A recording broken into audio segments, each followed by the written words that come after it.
এখনকার বেশিরভাগ যুবক ছেলেরা বা যারা বিবাহিত দেখবেন যে তারা বেশিরভাগই তার ওয়াইফকে, তার স্ত্রীকে রাস্তাঘাটে মানে পর্দা ছাড়া বেপর্দাভাবে ঘোরাফেরা করায়।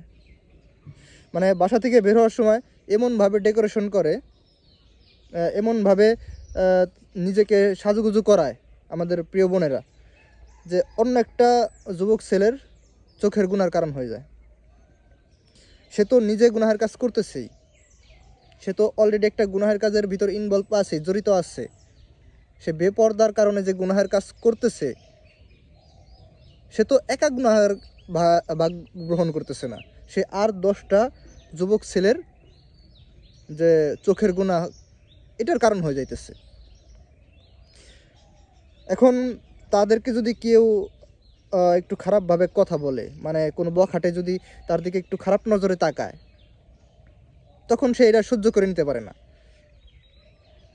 কিন্তু সে যে বেপর্দাভাবে রাস্তাঘাটে চলাফেরা করতেছে, পর্দা ছাড়া রাস্তাঘাটে চলাফেরা করতেছে, এইটা তার কাছে দোষের বিষয় মনে হয় না।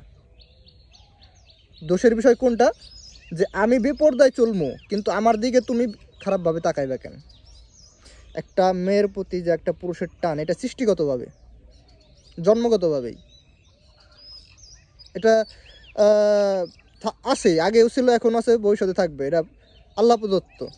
কিন্তু আপনার যে পর্দার বিষয় আপনি উদাসীন, এটাকে আপনি অপরাধ মনে করেন না, এটাকে আপনি মনে করেন যে না, আমি ঠিক আছি, আমার জায়গায় আমি ঠিক আছি, কিন্তু আমি উলঙ্গ হয়ে ঘুরবো, আমি বেপর্দার সাথে ঘুরবো, আমার দিকে তাকাইবে কেন? প্রিয় বোন, আপনাদেরকে বলতেছি, নিজেকে বাজারের পণ্য বানাই দিন না, নিজেকে বাজারের পণ্য বানায় ফেলায়েন না। আপনার ইজ্জত, আপনার সম্মান আপনি নিজে হেফাজত করেন। আসসালামু আলাইকুম।